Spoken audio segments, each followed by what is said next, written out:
Namaskar, all the Sangam Talk viewers. Sangam Talks, along with Bangla Abhar, are pleased to present you today the third lecture in the series Luminaries of Bengal. Topic for our today's lecture is A Magistrate to a Rishi, Sri Bankim Chandra Chattopadhyay, and his role in Indian national awakening.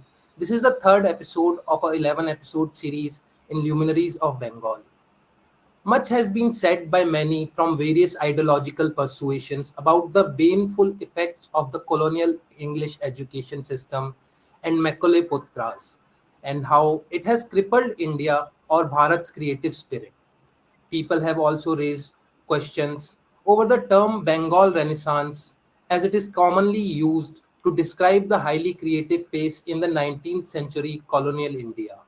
When we look at the life and achievements of Bankim Chandra Chatterjee, 1838 to 1894, much of these misplaced criticism appears wide of the mark. Bankimji, like all historic figures, must be studied in the context of his time, and the fact is that his message to the society remains as relevant today as it was when he wrote them. The first graduate of the Calcutta University, 1858, he was recruited to the Bengal Civil Services Raj as a deputy magistrate slash collector, a hard-working civil servant who was known for his sympathy for the ordinary people entrusted to his care. He kept writing in Bengali and produced high-quality novels and many scholarly essays on a wide range of subjects, as well as one English publication named Mohan's Wife. Maybe for many, he is just known as the composer of our national song Bande Mataram in Anand Mat, which became the most adorable mantra for generations of our freedom fighters. Bankimji made extensive use of historical knowledge and left much inspiring ideas for his countrymen. Master of a distinct literary style, he not only enriched the literary world but also tried to arouse his countrymen for a constructive and forward-looking future, the real hallmark of a true nation builder. A rationalist who was rooted to the very roots of Indic culture and its civilizational values. He contributed so much to the resurgent and making of modern India. Today, we have Sauradindo Mukherjee, Namaste Sauradindo sir, and Kanchanji, who will be speaking about this topic today. I would also like to take this wonderful opportunity, to introduce our speakers. First, Mr. Sauradindo Mukherjee. Sauradindo sir has been studying various themes of modern and contemporary India, some of them often considered controversial for decades.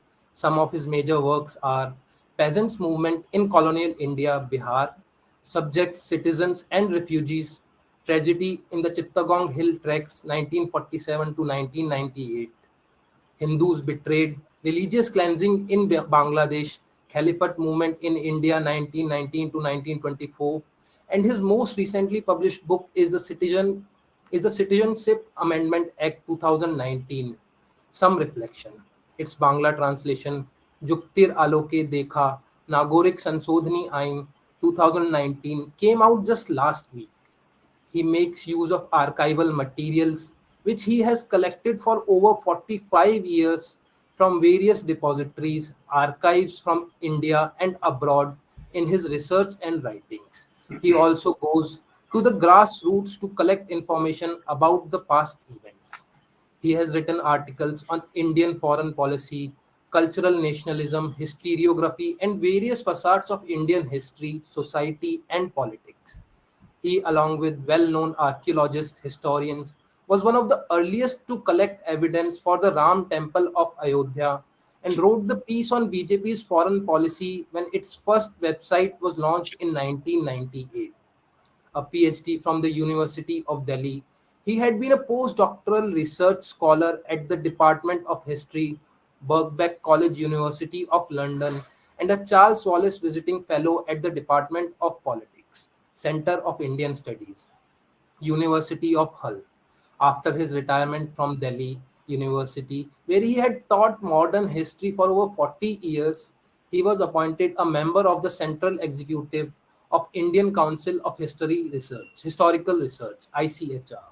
Two major ICHR special projects on demography and politics on Lahore and Khulna under his supervision have been completed and are awaiting publication. Earlier, he had been a member of the Central Executive of Indian Council of Social Science Research, ICSSR. He writes for the print media and appears on the electronic media from time to time and has been associated with various academic bodies. Welcome again, Sarodendo sir.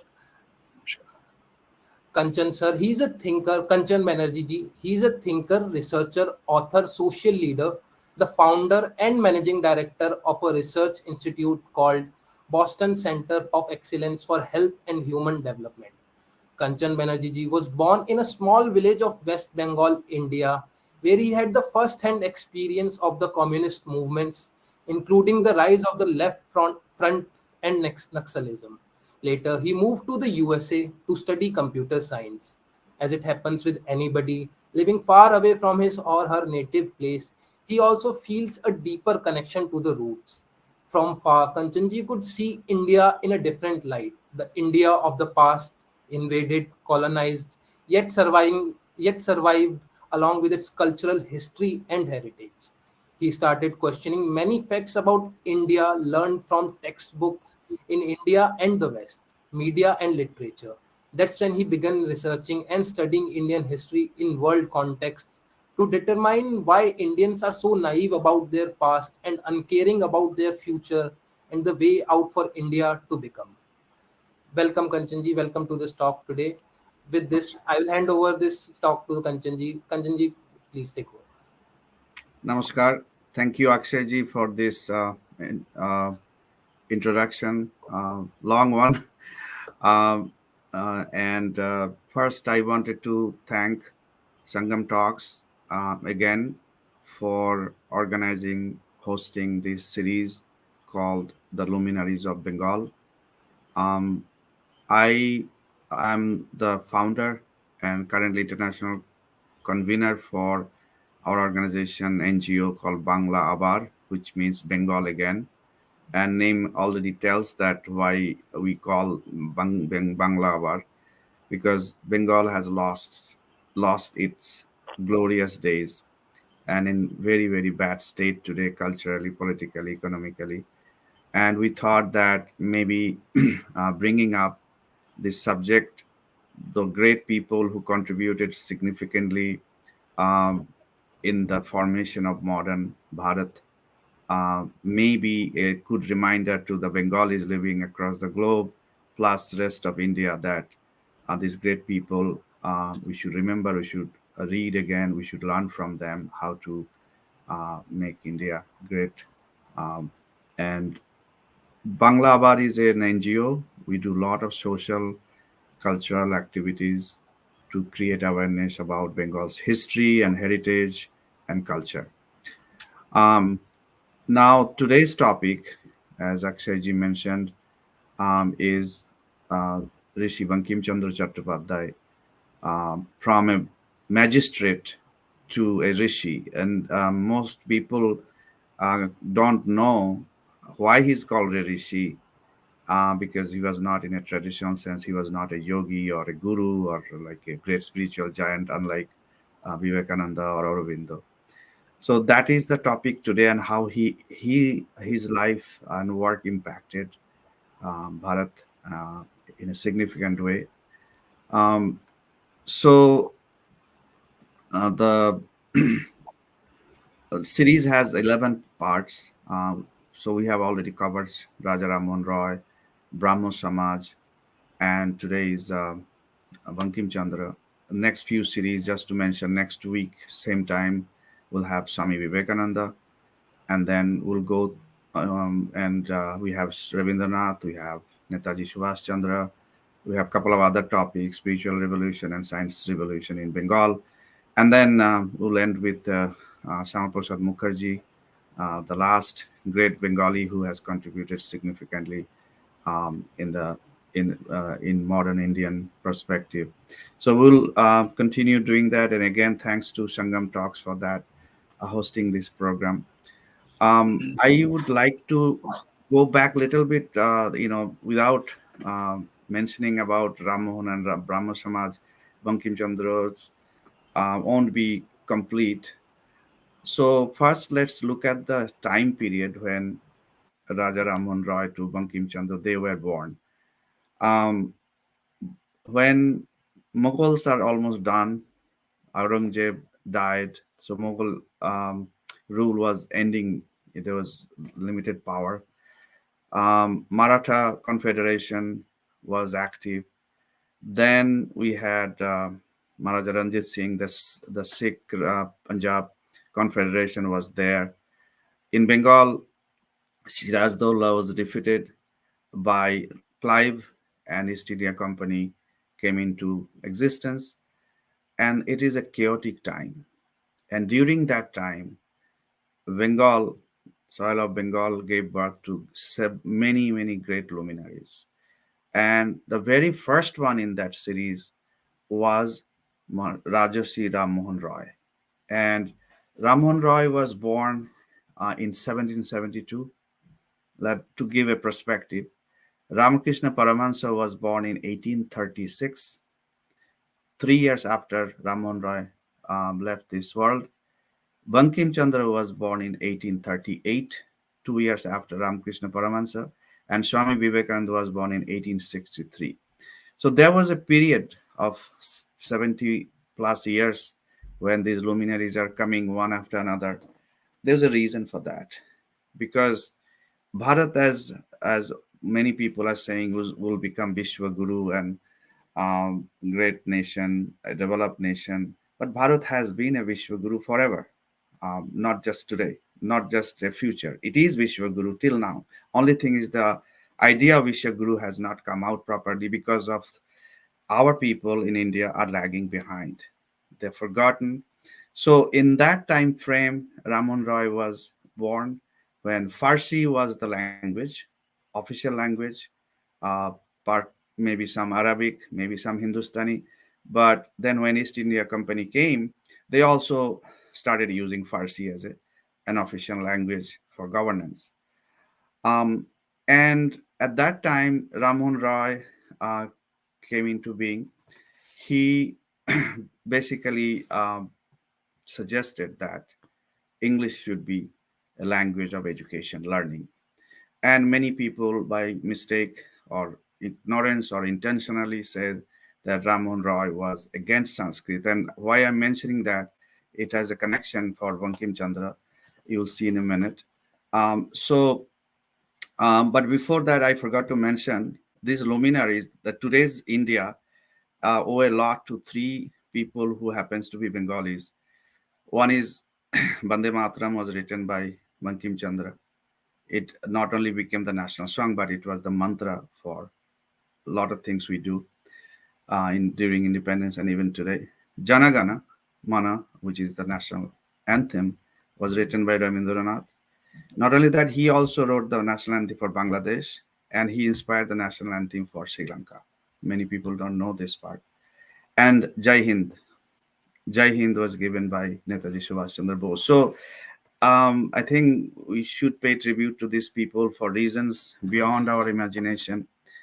So back to this language issue, Sanskrit. Why should Sanskrit be uh, learning language for learning and for education?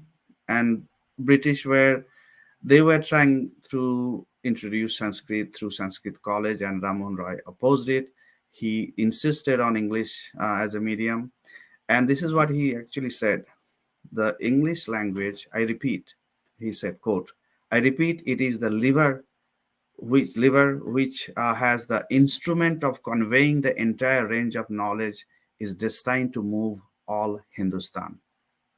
So think about it, that time we had Sanskrit trolls, but they were more into the Shastras and learning Sanskrit. Yet, not enough people to learn from the West the latest science and technology and development in that knowledge field, because we lost all our universities during the invasions. All the centers of learning were gone. There's no new innovation. There's no new technology since the invaders started coming. So this was the time West took over the development of science and technology and other knowledge areas. though many of them went from Bharat to other parts of the world, including mathematics and um, different sciences, yoga and Ayurveda. That's impacted the whole world. But again, we had to relearn from the West. So that was the reason that India was so backward. Rammohn Roy thought that in order to learn, bring back the science and technology and knowledge system, we need to learn from the West first, and then we'll see what happens to the nation. So, and this is how he viewed what why Sanskrit was necessary. As you know, probably that from the last talks. If you have not listened to the other talks, if you have more questions about Raman Roy and Brahma Samaj, please do listen to the Sangam talks for the last two episodes. So you'll find answers to most of your questions. So he goes. So this is J.M. Hoban, who wrote a book on Sanskrit contributions to the history of the Sanskrit language. He wrote, in a nutshell, we already have in Ramon's words the notion of a Hindu nation whose original national language was Sanskrit and whose ideology should be derived from Sanskrit sources. Of course, in modern times, it would not be possible to reinstall Sanskrit itself as a national language. The modern national language of the nation should be the vernacular Bengali, purified and Sanskritized. This was very much Ramon's view. He tried to popularize the use of Bengali not only through his religious and philosophical writings, but also by publishing a small Bengali grammar book in those days. Most people don't know. But he was strongly proposing that we need to go back to the roots. We inspired by Sanskrit civilization sources, but we should be using more vernacular mother tongue and also English. And as a result, what happened, and that's where Bankim Chandra comes into that context. He, Raja Raman Roy, founded the Hindu college. Think about it. He was opposing Sanskrit college, but he starts Hindu college. Hindu is the around that time, people were identifying as Vaishnavas, as Shaktas, as Shaivas, and there's no one unitarian view of different sects, different branches of Hindu Dharma. He was the first one in modern times uses the word Hindu to bring together all of this, and so he founded the Hindu College in Calcutta in 1817. Not only that, he started another school called Anglo Hindu School. And think about it, the word Hindu. Those who think that he became Christian, please don't fool yourself. Followed 4 years later by the Vedanta College. And main subjects both at Hindu College and Vedanta College was Sanskrit. So it's not that he was ignoring Sanskrit, he was not against Sanskrit. And that was what the trend Rammohn Roy set, and that was going on until 18 1830s 40s, after Rammohn Roy is no more. So one Mr. Alexander Duff, who was a Scottish missionary, he wanted to have another university, and with the help of the king of Darbhanga and few others, and inspired by Ram Mohan's Hindu College and Vedanta College, established the uh, Scottish Church College, which is today. So the Scottish Church produced number of luminaries that includes Swami Vivekananda, Paramahansa Yogananda, our Prabhupada, founder of ISKCON, Subhash Chandra Bose, and you name it. If you look at the list of alumni, it's unbelievable list. So that English education, education through English language, did yield what Raja Rammohn Roy envisioned. Later on, in 1857, Calcutta University was formed. Uh, so I made a mistake. The Scottish Church was not supported by Darbhanga. It was actually, I meant to say, the Calcutta University. And Calcutta University has, again, a great history. It was the largest university in Asia. The medical college was there. And guess who are the alumni from there? Among the Nobel laureates, C.V. Raman, Ronald Ross, who discovered the medicine for malaria. He was a British, and as recent as now is uh, Professor Amartya Sen and Abhijit Banerjee. They both went to Calcutta University. Um, you may recall Madan Mohan Malviya, who was the founder of Banaras Hindu University, um, also was associated with Calcutta University, and then first president of India and second president of India, both Rajendra Prasad, Sarvepalli Radhakrishnan, went to Calcutta University. As Akshayji mentioned, the very first graduate, the two people who graduated, very first one was Bankim Chandra Chattopadhyay. Again, see the vision of Raja Ram Mohan Roy that has produced so many great people in these universities. Madamnoji starts Banaras Hindu University. There was a ripple effect throughout the country. There are so many other colleges, universities came up. And honestly speaking, without this, in my opinion, the decision to make English as a language for education has so much long-term impact. Uh, it cannot be explained easily.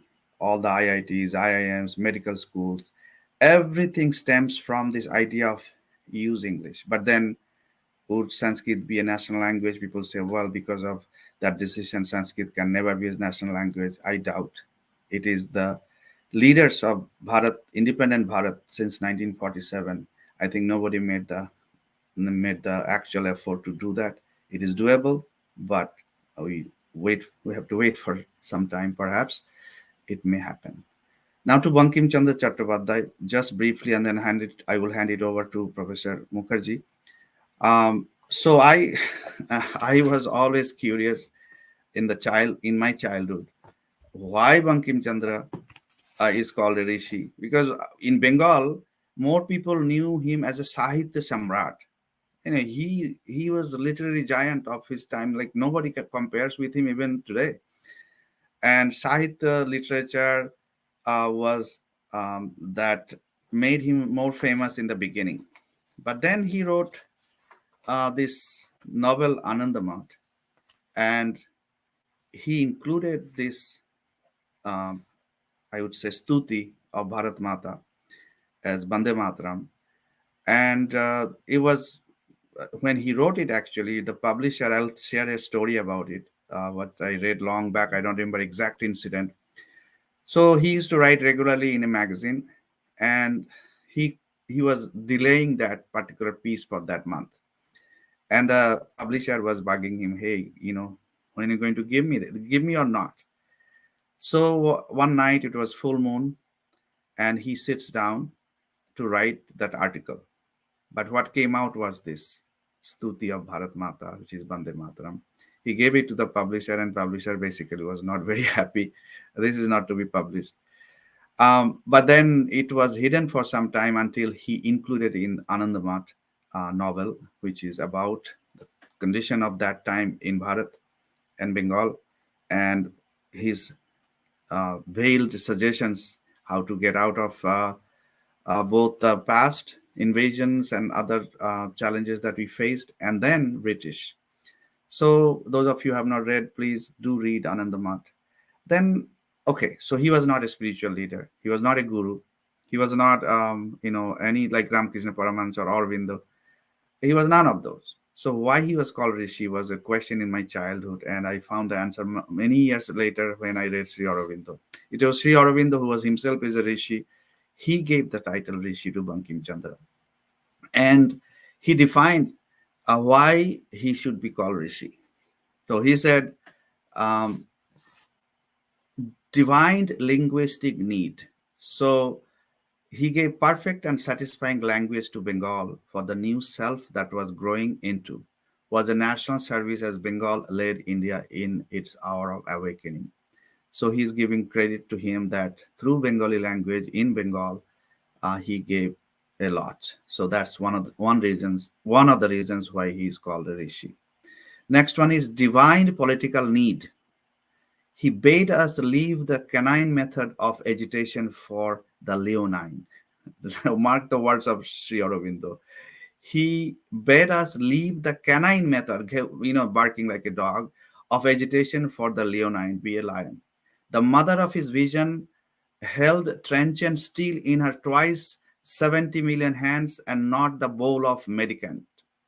It was the gospel of fearless strength and force which he preached under a veil and in images in Anandamath and Devi Chaudhurani. And he had an inspired, unerring vision of the moral strength which must be at the back of the outer force. There were three elements that made up the moral strength: Tyaga, discipline, and the religion of nationality. And third reason he gave: it is not till the motherland reveals herself to the eye of the mind as something more than a stretch of earth or mass of individuals. It is not till she takes shape as a great divine and maternal power in a form of beauty that can dominate the mind and seize the heart that these petty fears and hopes vanish in the all absorbing passion for the mother and her service, and the patriotism that works miracles and saves a doomed nation is born. So that's how Sri Aurobindo defined why he was a rishi, and that he gave us the vision of a mother. That was the main contribution, and it has not happened since the time of Ramayana. Janani Janmabhumischa Sargadapi Gariyas. You have forgotten that the motherland is your mother too. That he brought out. And then he concludes. I will then hand it over to Sardinduji. It is not till the motherland reveals herself to the eye of the mind as something more than a stretch of earth or mass or individual. It is not until she takes shape as a great divine mother. And then he continues to say, it was 32 years ago. He wrote at that time in 1907. He wrote this in his magazine called Bande Mataram. Aurobindo wrote. It was 32 years ago the Bankim wrote his great song, and few listened at that time. But in a sudden moment of awakening from long song and a few listened, long song delusions, the people of Bengal looked around for the truth, and in a fated moment, somebody sang Bande Mataram, the mantra. Here's the point: a rishi, like just like our Gayatri mantra, any other mantra, is revealed to a person, and that's why they're called rishi. So he says the mantra had been given, and in a single day, a whole people had been converted to the religion of patriotism. The mother had revealed herself. Once that vision has come to a people, there can be no rest, no peace, no further slumber till the temple has been made ready, the image installed, and the sacrifice offered. A great nation which has had that vision can never again bend its neck in subjection to the yoke of a conqueror. This is Sri Aurobindo on April 16, 1907, in his magazine journal called Bande Mataram. So with that introduction, I would love to hand it over to our esteemed speaker today, Dr. Sharadindu Mukherjee. So please welcome Sharadindu Babu. Namaskar. Thank you. Thank you, Kanchanji and the organizers for giving me this opportunity to share my understanding of Bankim Chandra Chattopadhyay Chattopadhyay to this august audience. Now, I will try to give a what is called bird's eye view, touch on the various aspects of Bankim Chandra's life and achievements. I'm not a literary critic, so I'm not going to examine, give critical comments on each and everything that he wrote. And he wrote a huge amount of outstanding works. But my approach is that approach of as a student of history. And so I will like to present only those ideas of Bankim Chandra which have a general appeal. And even those who have not read much about Bankim Chandra Chattopadhyay may get some idea about this great personality. Now, when we examine any historic personality, we have to keep in mind the immediate background. What was the social, political background in which that personality was born and functioned? This is very important. Now, we know that Kanchanji has just explained it was a colonial rule. The British were firmly established in India, so it is British rule. Then it is the English who had also introduced English education in India. So people who emerging middle class, the ambitious class, they had taken up English education big way. And the system of education that was prevalent, that was given by the government of the East India Company, was by another English man called Macaulay. So sometimes the nationalists in India, those who claim that they are the only nationalists, they say that the people who studied, who went through the English education given by Macaulay, they call them Macaulay Putra, the children of Macaulay. And for them, these are useless people. They actually subverted the cultural, they stunted the cultural and spiritual growth of India, Bharat, and they had a very corrosive impact.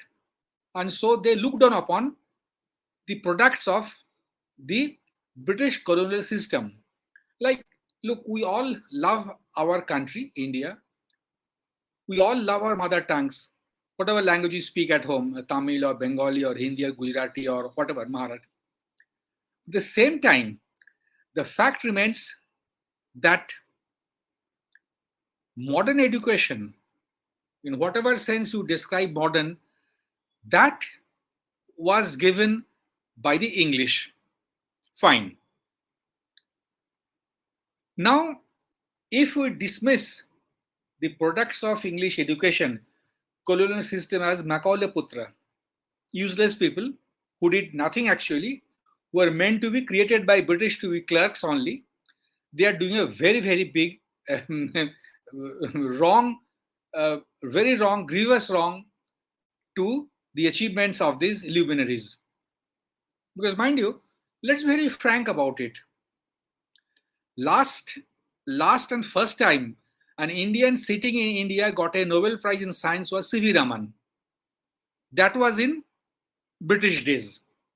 After that, no Indian working in India has got a Nobel Prize in Science. Fine. Now, all the most of the great people about whom we are proud of, right from say Dadabhai Naoroji or Tilak, Ranade, Sudhanath Banerjee, Ramesh Chandra Dutt, Tagore, Bankim, Charotendra Chatterjee, Swami Vivekananda, these all, C.V. Raman, Subramaniam, all these people were products of the British colonial system, Unfortunately, we have not produced any such outstanding scholar, creative mind after 1947. And what we produce, we know that, isn't it? So what do we call them? And this system was given by, the system that we have in India was given by Pandit Jawaharlal Nehru and his trusted Minister of Education, Maulana Abul Kalam Azad. So we should that way call the post-independence generation people as children of Nehru and Maulana Azad. Now, what was more productive? Those who went through Macaulay's education, however bad that may be, or what independence India got. Now, this is for you to judge.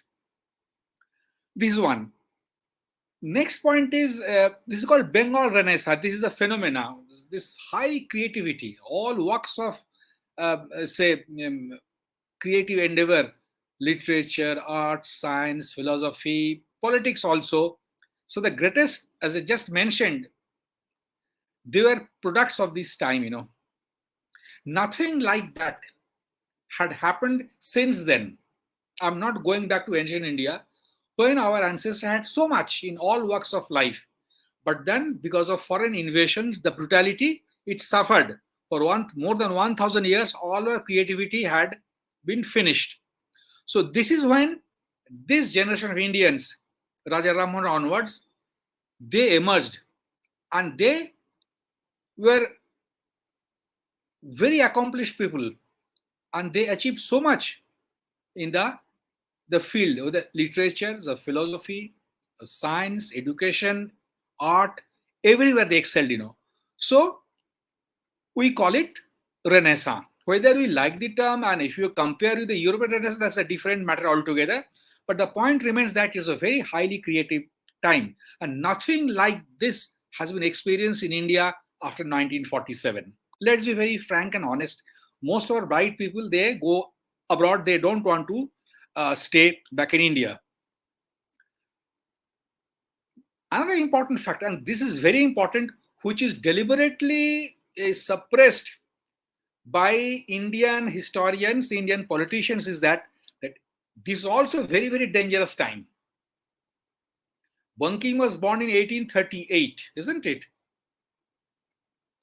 Right? And lives for another 65 years or so. Now, this is when the Faraizi movement and Wahhabi movement were in full force.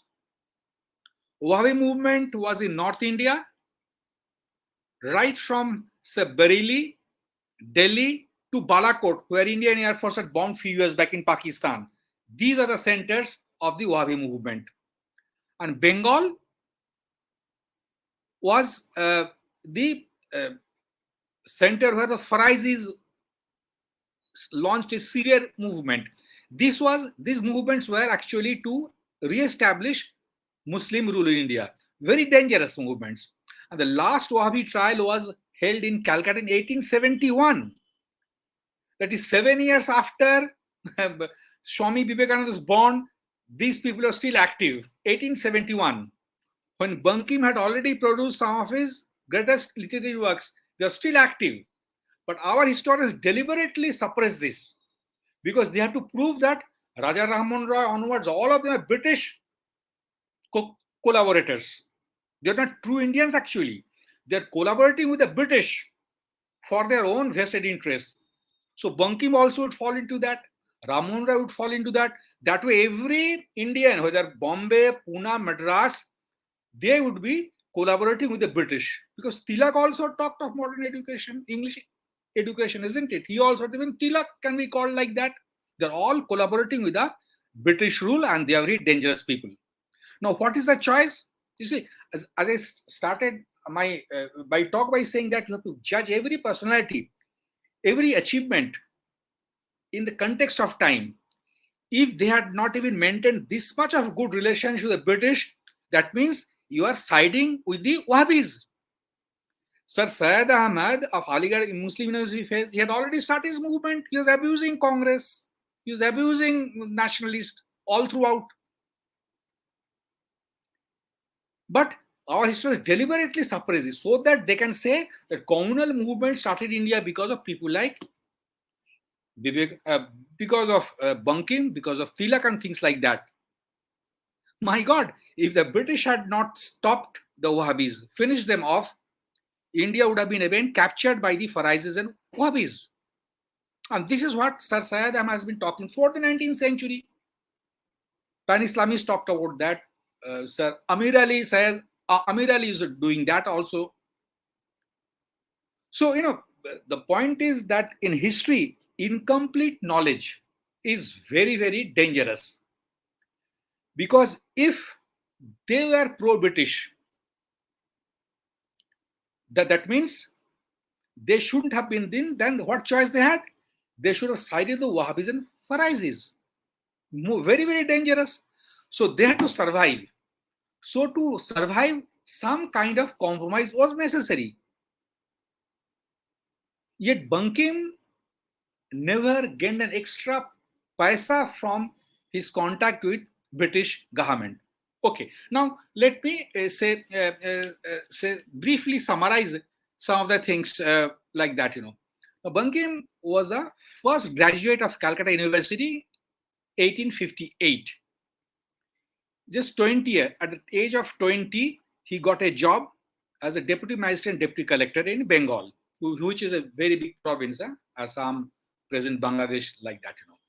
He worked under the British for 33 years.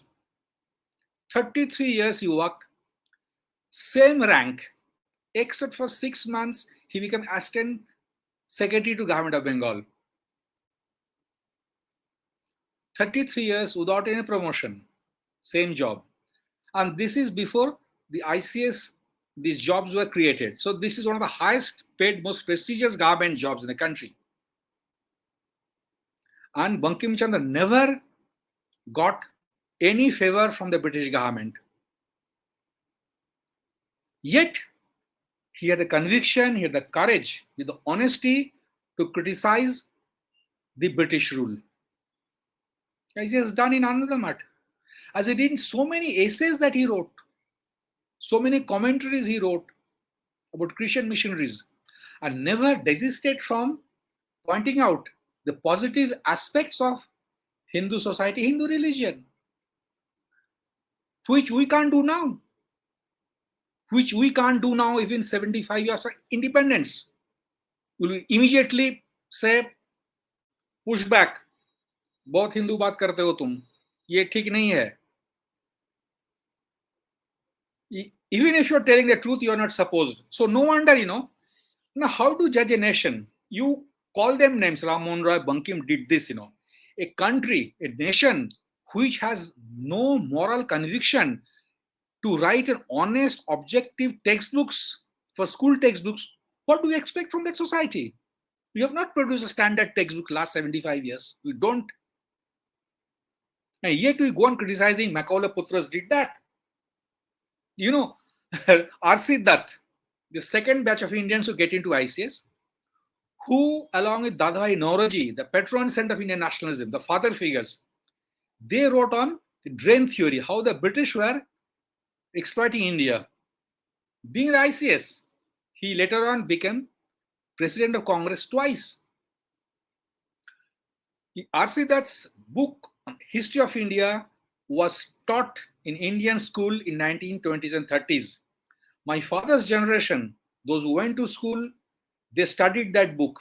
The first stanza, the first page of the book, poet says, mother and motherland are greater than heaven. Janani Janma Bhumishya Swargat Vigaryeshi.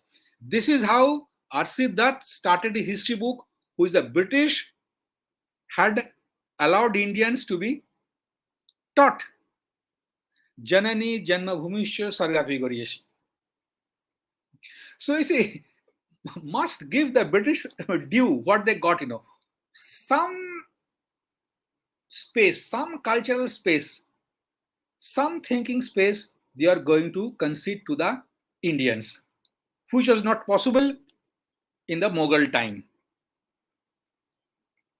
And you see, so our history writing suffers because of this dishonesty. The ruling class, the elite, the governing class, they don't want to offer a honest history. So naturally, we cannot assess people like Tilak, we cannot assess people like Raja Ram Mohan Roy or Bankim or anyone for that matter. Okay, now this is a long story. No, Bankim was just not a literary figure. And he wrote on various historical themes, including one called Mridalini, which was on the Muslim conquest of Bengal. Not many people know, So those who have not read Mridalini, they must read that. This is on the Bakhtiyar Khilji's annexation of Bengal. And there he had also tried to show that Bengal was not easily conquered. It took time to conquer, as it happened in North India also. North India was not conquered in a day, not in one battle. Hindus kept fighting. So that is what he's trying to show, that Hindus kept fighting, they didn't give up. as it happened in Central Asia, Persia, Iran, Iraq, that Muslims came and conquered. It didn't happen in India. So that's it.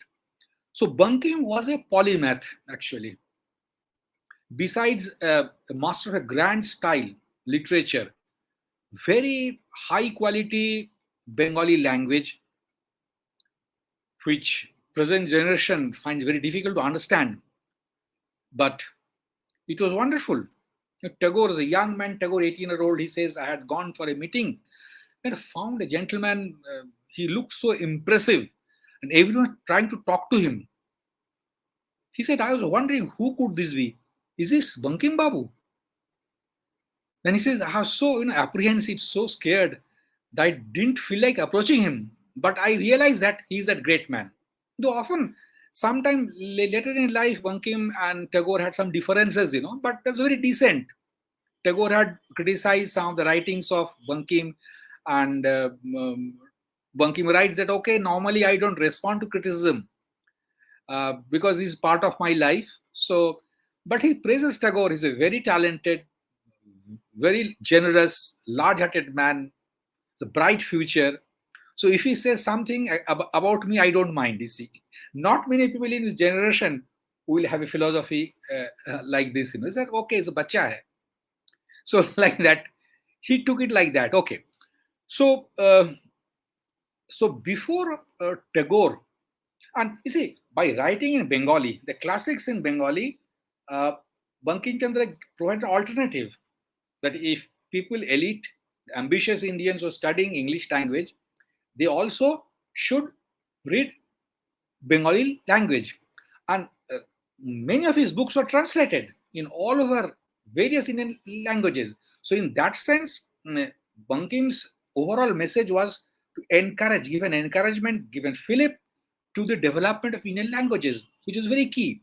At the same time, he said that we must learn English language. This is one of the few good things that we got from the British is English language.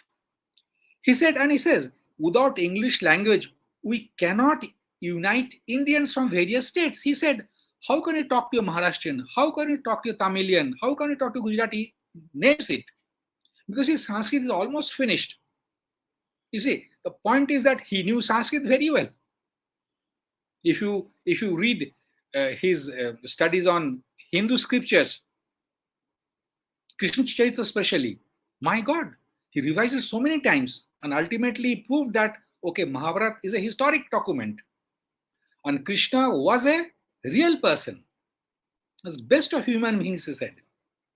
So it's not that he learned few pages of English, picked up some Bengali and he didn't know Sanskrit. They're great scholars actually, great outstanding scholars. And Bipin Chandra Pal used to say, this is not a subject in the earth which he doesn't know. Anything. European philosophy, August Comte, John Stuart Mill, Darwin, mesmerism, even archaeology, he said he knows. Nothing like that. Nothing is late. Even in outstanding people like, say, Aurobindo, about which Kanchan just said. Nirachi Chaudhary, who is a critic of everyone, even he stands in awe before Bankim Chandra Chattopadhyay. My gosh, what a genius. So Bankim was of that stature. Now you see, now it's not possible, and he wrote on science also. I will come to another matter. I will end with that because that needs some extra few minutes. How much time do you have, by the way? How much, Kanchanu? How much time you have? Hello? You take a few more minutes to conclude and then we can come to this. 5 minutes I will take? Okay. He also was a great votary of science education. Science. He said, we need modern science. And he wrote on various themes of science, not translations. I'll just name them, He wrote one great solar eruptions, multitudes of stars, dust, aerostation, the universe of motion, antiquity of man, protoplasm, curiosities of quantity and measure, the moon. He wrote. So he's writing on Krishna Charitra, he's writing on Srimad Bhagavad Gita, he's writing on historical novels, an excellent style, very rich, and he's working, very good officer. Whatever stories I have read from old records, contemporary accounts, is a very strict officer. He would not even spare the Britishers if they are found guilty. The indigo planters, like that, occasional misbehavior of army officers, he will haul them up before his court, not scared at all. Yet, he wrote against British also, Anandamath. He prays ultimately that we are winning, you can defeat them, but ultimately British are going to rule us. So no point fighting them beyond a point. But he had made his point. Now let's look how many of us, so many people who criticize them, how many of us can write honest things about the government they work under? Tell me. No one, not one, not even one can do that. But he is doing that. So now, just before end, I will say a few things about Bankim's Anandamath. Now, Anandamath, actually, 2-3 important points. First, people say critics, Marxist, or various people, including some fake Hinduwadis also, that Bankim was anti-Muslim. He had showed the Nawabs of Bengal, Sultans of India in very bad light. As if they are all good. As if secularism was in full force in India. Not. Muslim rule, Islamic rule was a terrible time for India. Hindus had faced what? Oppression, suppression, denial, discrimination, humiliation. Everything happened. Destruction of the temples, conversion, forced conversion.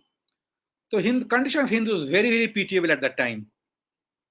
So fact, and when the British came after Battle of Plassey, Hindus of Bengal were happy, relieved that Sirajuddaula had been thrown out. But even after some time, the Muslims were still there in ruling positions. And they were misbehaving. If you look at the correct records, correct historical accounts, you will find they were still oppressing the Hindus, So Bankim was only portraying that, what had happened. And he didn't see the necessity of suppressing those things, which we have. We can't tell even now what went wrong. We can't talk about the injustice. And we have to say that everything was fine, hunky-dory. Only when the British came, British created divide and rule policy, and they led to creation of Pakistan. So this is the current discourse. So by that logic, British had destroyed the temple at Ajodhya, British had destroyed the Vishwanath temple at Banaras, and things like that. So this is also one emerging trend that we should be careful about. Okay. Before that, again, it don't complete if I don't tell you about this. Rishi Aurobindo writing about this, Kanchanjaya had just talked about it. I'll also pick up a few lines. There are many who, lamenting the bygone glories of the great and ancient nations, speak as if the rishis of old, the inspired creators of thought and civilization, were a miracle of our heroic age, not to be repeated among degenerate men in our distressful present. This is an error, and thrice an error. Ours, India, is an eternal land, the eternal people and eternal religion, whose strength, greatness, holiness may be overclouded, but never even for a moment utterly cease. The hero, the rishi, the saint are the natural fruits of our Indian soil, and there has been no age in which they have not been born. So this is how people like Rishi Aurobindo had summed up the achievements of this great man. You see, is a huge life of originality, ceaseless activities. He worked government job. That kind of job means 24 hours of official duty. touring, traveling, being transferred every 2-3 years, and then writing these classics. How difficult. What a genius he was. So, to inspire our countrymen, especially the younger generation, we must bring before them correct, objective history of our country, where we can once again take a look, give honest portrayal of what actually happened and how some of these people from all over India, time of great genius, as I said, Bombay, Calcutta, Madras, Pune, various parts of India, North India, South India, they emerged and they laid the foundations of modern India, a resurgent India. And just just before I end, a story about Bande Mataram. Since all of you know about Bande Mataram, Kanchanji has also talked about that.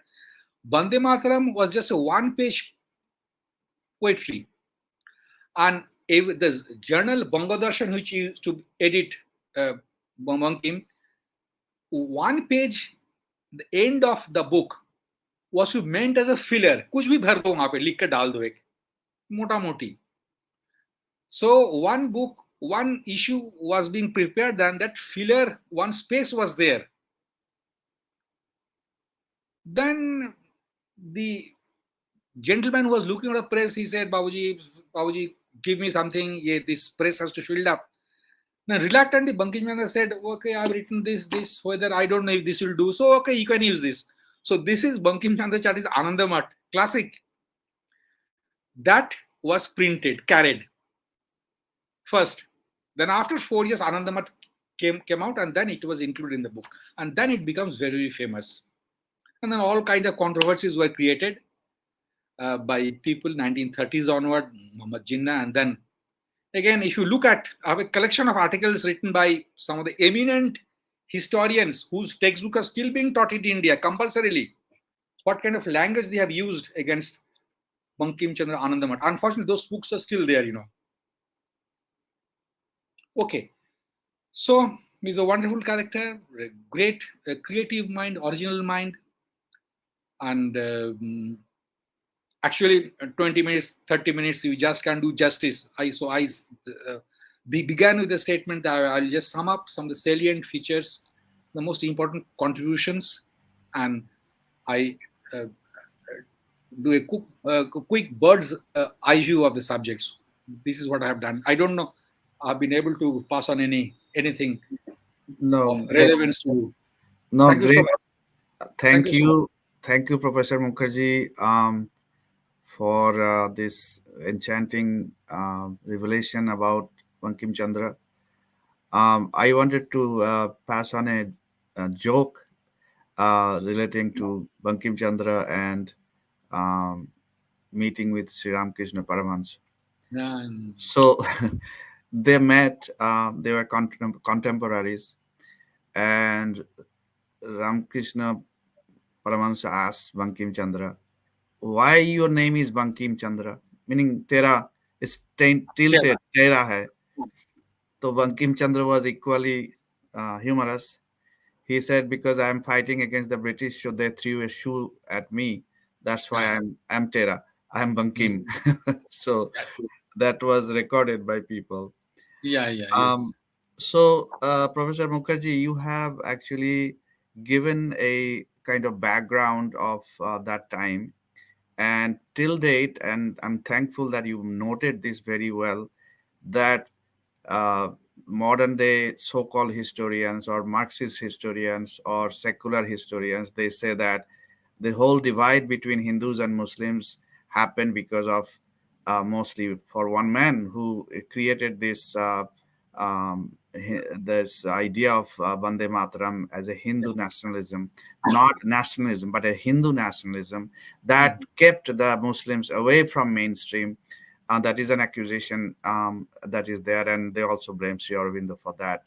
Even people like Subhash Chandra Bose also were disillusioned for a short time, but he later on, Subhash Chandra Bose also realized what was wrong in that thought process. And Would you like to illuminate a little bit more on that? Like you mentioned, Faraiza movement, Wahhabi movements were already in full fledged in those days, Fulfilling. and the Muslim leadership. I don't know about common Muslims, but Muslim leadership were trying to establish a caliph Re-established. re-established caliph in Bharat, and also Mahatma Gandhi also fell into that trap. He Yeah. also supported this Khilafat movement. So, in that context, so what would you say that today's Hindu nationalism, which is BJP is called the Hindu Nationalist Party, what can we say about this contribution of Bankim Chandra at that time and Yeah. impact of that till today? You see, Bankim Chandra Chattopadhyay was the first at the time, colonial time, who had brought out uh, the the darker side of the Islamic rule in India, Mhm. and that he did very well. Duresh Nandini or Raj Singh, whatever, Anandamat, he had done it very well. And some of these stories had were derived from very stories which are prevalent in the family circle. Duresh Nandini, Durgesh Nandini, he heard the story about the Muslim rulers of Katak, how they had attacked God Mandaran, which is in Bengal, and looted the zamindari property and taken away the wife and daughters of this king. So the story was based on actual thing. Mhm.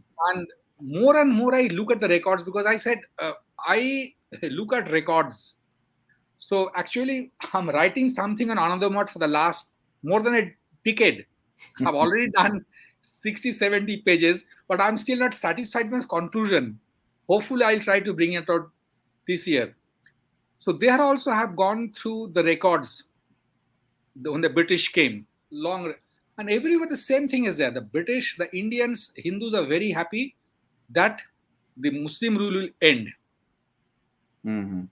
because they had suffered the worst. You see, the English were exploiting us when they came. You see, they have not come to civilize India, quote India. What happens is incidental. They're also looting India like anything. But the point is that, except the Portuguese, the Europeans were not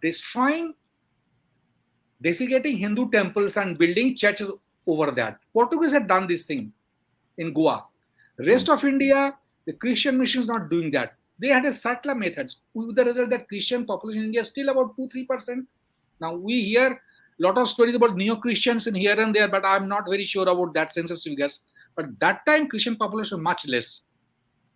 So, And second, Professor uh, Mukherjee, sorry to interrupt. So today's Hindu nationalism or nationalism per se, hmm, and Bankim Chandra's vision of a nationalism that is based on the vision of Mother India. hmm. What do you see any difference between that his vision and today's leadership? Very difficult question, and my answer could be very controversial. But yet, as a student of history, I have to be frank at times. Now, on paper, everyone is all political parties except the few hotheads, these Islamic parties. They're committed to Mother India, isn't it? They talk about glory of India and things like that. But actually, the real test of a ruling class is based on what they actually achieve. So, on that front, I see that Hindus continue to suffer, not only in Pakistan, not only in Afghanistan, Bangladesh, but also in various parts of India. You saw what happened in Haryana a few days back, hardly 100 kilometers from Delhi. Hindu procession going for a temple darshan were pelted stone and fired upon. This happens all over India. This happens in Bengal very frequently. This happens in Kerala also. This happens in UP, where the BJP government is there. So the Hindus are under attack. That's a terrible reality of Indian politics and history for a long, long time. Hindus face real problems. Mm. So Um, how serious Our ruling class is, I will need some more time. It's too early. 9 years too early. Historians, we deal with past, dead past. So Long past. this is still contemporary history. But one thing which is easily done, could have been done, was textbooks. Why they have not produced textbooks, I still wonder. I fail to understand why they have not done it.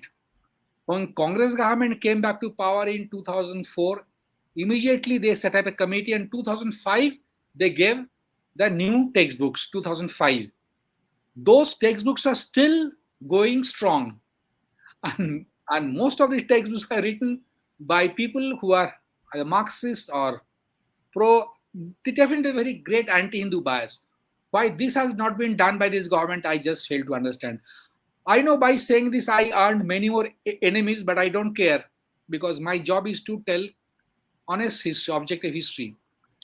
And I feel bad that our children from class 6 onwards have to be given doctored history. Their mind is ruined. Mind is ruined.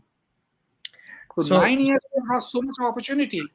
yes, I tend to agree with that, and a lot could be done. I just wanted to mention, you already mentioned during the time of Bankim Chandra, um, that Palasi, Battle of Palasi, that happened when East India Company could start establishing. That time, Robert Clive has written in his diary um, that how divided the society was, how um, what you call demoralized the society was, when only few soldiers, British soldiers, were marching past after defeating Siraj-Dowlah. There are hundreds of people lined up on both sides of that street. And Clive says if they threw one rock, one Yeah. stone at us, we will be finished. There will be no East India Company, no British rule. And Now, yet, this is a story R.C. Majumdar gave in his communal lecture. right. And I think you are rightly saying that Hindus everywhere suffered so much, especially in Bengal at that time, because Siraj-Dowlah, who is glorified as a great last Nawab of Bengal, Bengal, is independent Bengal. glorified by Muslim historians, Marxist historians. He was basically, following the Arab, lines Arab. of Aurangzeb. Hmm. He would kill, he would kidnap women, Hindu women. He was used to drink a lot, and he also, I have read somewhere that when pilgrims would go on Ganga by boat Hmm. Hmm. to different places, he would have fun um, firing And shoot the cannonballs women. on them. So Hmm. Siraj-Dowlah was a very, very, very bad character, and Hindus till now they listen to this Siraj-Dowlah Jatra Pala and shed tears. So I am asking you, if today, say Bankim Chandra was alive today, how would he react to the current state of affairs both in Bengal and India? That uh, this is my India, my vision of India, that time, the truncated India. How would you react to this current situation if you, I know it's a tough question, but if you have an opinion on that? Okay, one thing. He was a votary of modern education. He was a votary of modern science. So to that extent, you would find there are many schools, many colleges, many universities have come up in India, and the good training, good education is being given in various fields, including science and technology, which are wanted. But on the quality of literature, he would be very disappointed. You see, Mm, I read Bengali books and journals once in a while, and I feel sorry. The low quality, low language, no content were the name, and it's mm, just, it seems that is just towing certain political lines to demean the Hindus. Few years back, I read a book review where a gentleman, he's asking this question, this stupid question, the very famous 3 line, 4 line, sonnet by is a poetry by uh, Tagore, Aurobindo Robindre Loho Namaskar. He said, why Tagore, a person like Tagore, why he should offer Namaskar to Aurobindo, who was a Hindu? And this is being published in a mainline Hindu fortnightly. I don't desist from speaking the name. So this is like that, And they are their stories, their serials, their book reviews, all as if it is being controlled by some external agencies who are inimical to Hindus. Bengali papers like that. Of course, English newspapers also like that. You can't get it published. Which are run by top business houses in India. English papers also like that, anti-Hindu, basically anti-Hindu. Full of, you see the coverage of any communal rights in India, any book which has a Hindu content, never touched. My books were never reviewed in India. Never reviewed in India. Never. Yes, I am familiar with that. Talking about the Hindu identity, as you pointed out, that the post 1947 history of Bharat has completely marginalized great historians like R.C. Majumdar, Jadunath Sarkar, and other great people. Yet, Nehru introduced the first education minister of India to Maulana Abul Kalam Azad, and Maulana had no qualification, zero qualification of modern education. He was born in Makkah. He was a Maulana, he was a trained Maulavi. Yes, to begin. Yeah, and so he was given the role, and Maulana took full advantage of that. That all the atrocities that were perpetuated on the civilization by the invaders, occupants, were completely whitewashed and glorified these people, including Akbar and others. Today we find that that history is not that pleasant, that what happened to India during the invasions and occupations of the foreign rulers.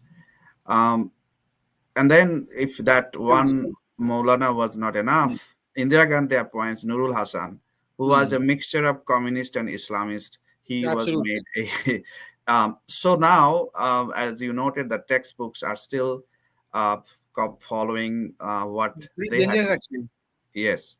But my question to you now is this idea of Bande Mataram. Many of the Muslim leaders or Muslim population in schools and in Bengal, as you know, that one Kazi Masum Akhtar, who's head Padma Shri, he got Padma Shri, and as a head ideal teacher. In his school, he attempted to sing Bande Mataram, and he was almost killed.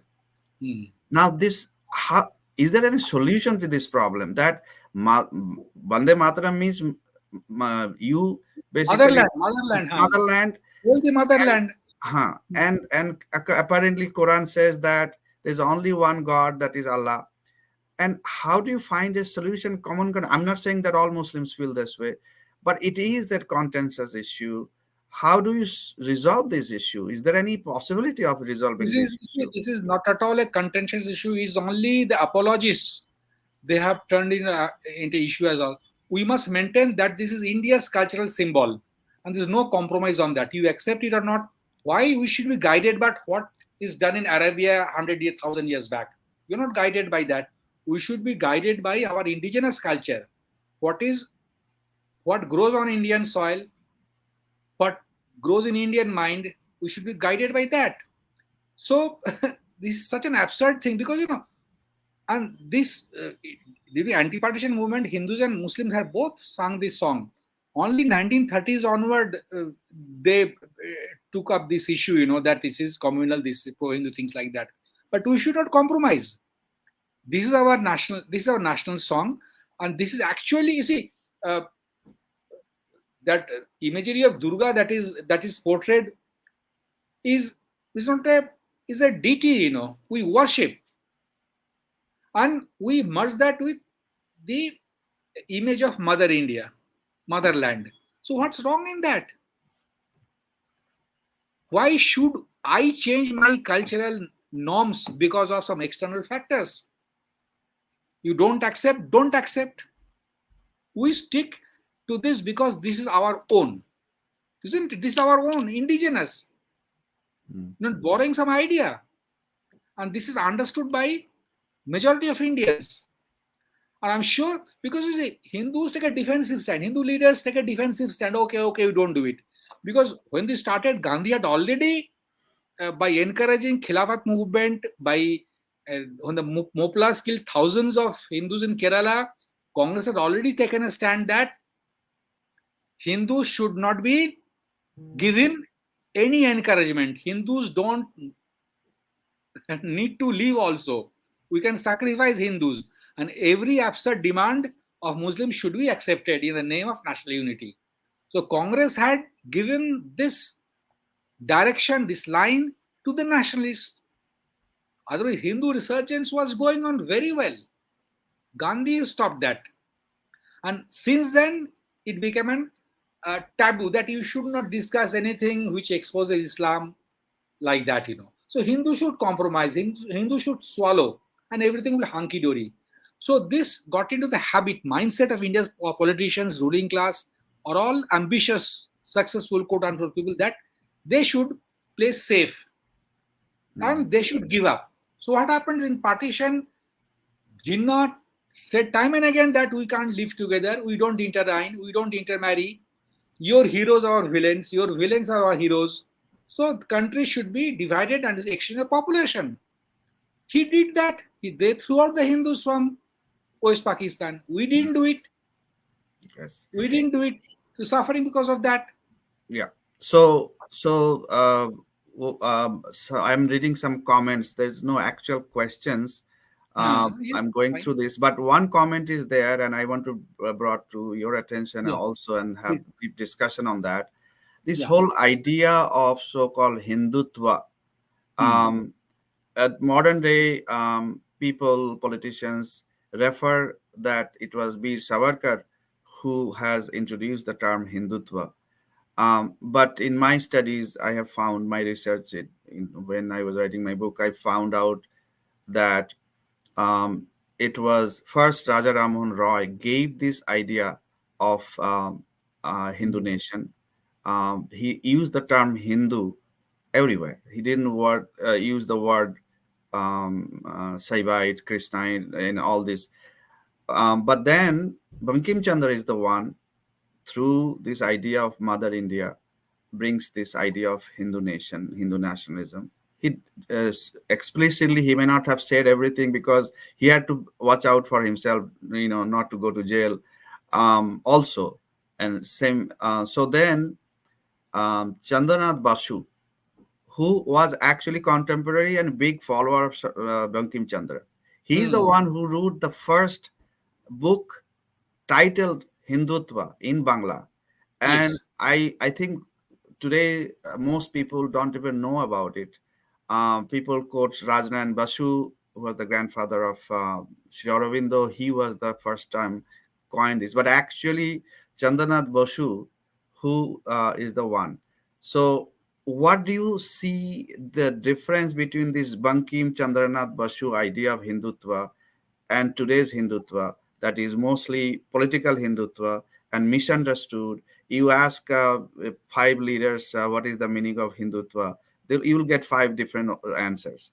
So, is there anything that is really absolute, that this is what Hindutva is? And that should have been the case even in the political movement today. The problem is that people don't understand the actual meaning of Hindutva. Hindutva is Hindu-ness. Hindu-ness is Hindutva.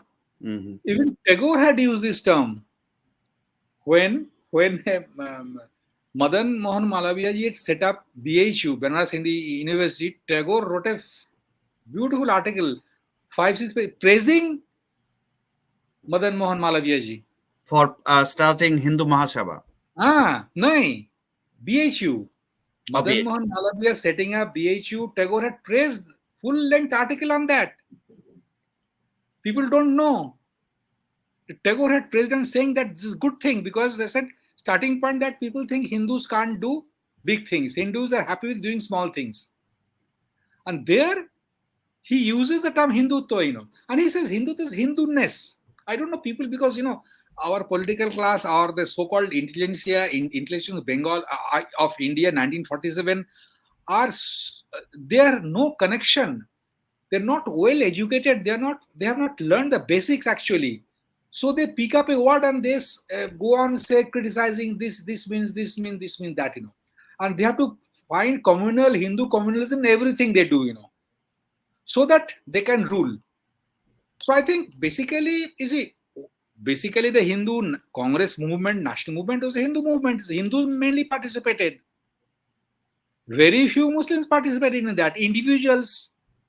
How many Muslim revolutions are there? Name them except one. Went to the gallows. There were individuals, but as a community, Muslims kept away from that. Very few Muslims joined. So the point is that we have not been able to assert our right. Why should give our right? And this is a Hindu majority land. Hindus have suffered so much for thousands of years now. So we must get basic minimum. We something is due to us. And Hindus are not asking for extra thing. Never ask for extra thing. They never ask for the elimination of non-Hindus, which others do. Mm-hmm. But even that was denied to the Hindus by successive generation of our national leaders, and which is even going on now. Professor Mukherjee, I got an interesting question from Arshad Qazi. It's a long sentence, several sentences, but I'm trying to summarize what he's trying to ask.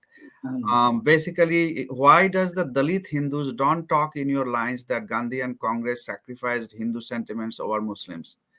And he's accusing these panelists that you are only giving one side of the story.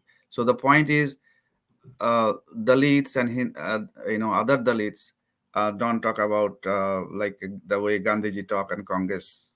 So not clear about the question, but if you gather something from that, please do comment on that. These are Jagjivan Ram, Ambedkar, the great figures of national movement, like that. So nothing like that was there. And the Dalit, our Jain Mandal, who was a Dalit leader in pre-independence India, he thought that he will get justice from Muslim rule. So he didn't leave East Pakistan. He stayed back in East Pakistan. He became a law minister in Jinnah's cabinet. But after some time, when the anti-Hindu program started, he realized, my God, even these Dalit Hindus are being treated so mercilessly. And they fled. The cabinet minister of Jinnah's cabinet, they fled East Pakistan, as you know, quietly came out to India. So that Muslims are very much concerned with Dalits, and Dalits are victims of upper caste Hindu atrocities. This is one of the lies, All societies expression there. Whether Japan or Germany, Russia, England, everywhere the rich and the poor are there. And everywhere the rich will exploit the poor. There may be some excess at times, but Muslim society also, how mercilessly Ahmadiyas are killed. How often Sunnis and Shias fight. But these are not highlighted. Few isolated examples of Dalits getting bashed up, getting maltreated, they are highlighted all over the world. So this is propaganda. The propaganda work is good. Their anti-Hindu propaganda machine is very, very well oiled. So fine, I don't see much merit in this question. Anyway, anything else? Yes.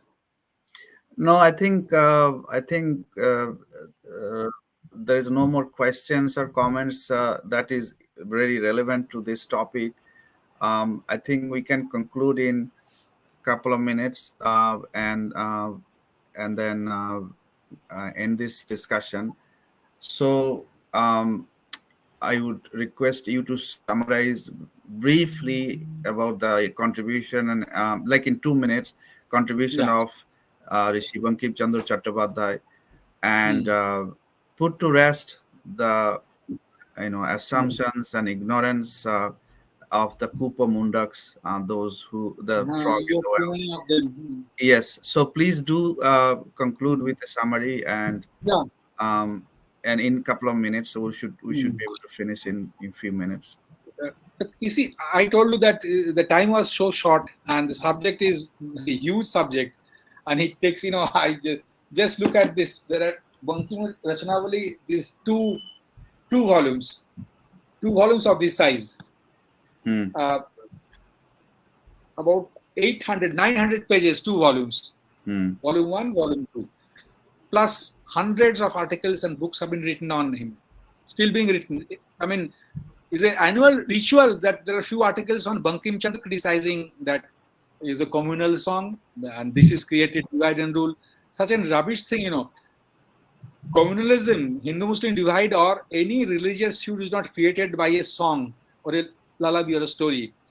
There are deeper issues of communal divide, which our ruling class or educationists must understand, one thing. Second is no use mothering the fault lines of society. This is a basic problem. Intolerance is a basic problem. And Hindu society has been very open. Unlike our neighbors, we can see that every day. So Hindu society must get its due, Just by speaking a few stray examples, we just can go on maligning Hindus for a long time to come. Okay, just 2 things I have not mentioned because time was short. Bankim Chandra Chattopadhyay was also associated with Indian Association, of the first political association set up in India, 1851. The government servant, he could not do that. Before 1857, it was done, but gradually British government didn't like this. So he kept in touch with that. And he had sent Shodhanan Banerjee, one of iconic figures of the makers of modern India, to the rich people of Bengal to collect money for that, like that, And he was very critical. He was as a magistrate, he was very critical. He never got punished for giving any wrong judgment also. And he dealt very toughly with the unruly English people, including army men. I have told you people that. But the point is that, a genius like this, a polymath like this, this happens once in a century, once in hundreds of years we produce people like that. India is fortunate that during that time, 19th century, early 20th century, India produced so many creative people, all walks of life. That caliber, that quality we don't get now, The individual achievers who become CEOs and all, who earn big monies all over the world, but not of this class who can contribute to the making of the nation. And you see, Bankim's another thing which we forget, this courage of conviction to tell the truth and tell the truth fearlessly. This he did throughout. He never desisted from telling the truth. And we know how difficult it is to tell the truth. Yes.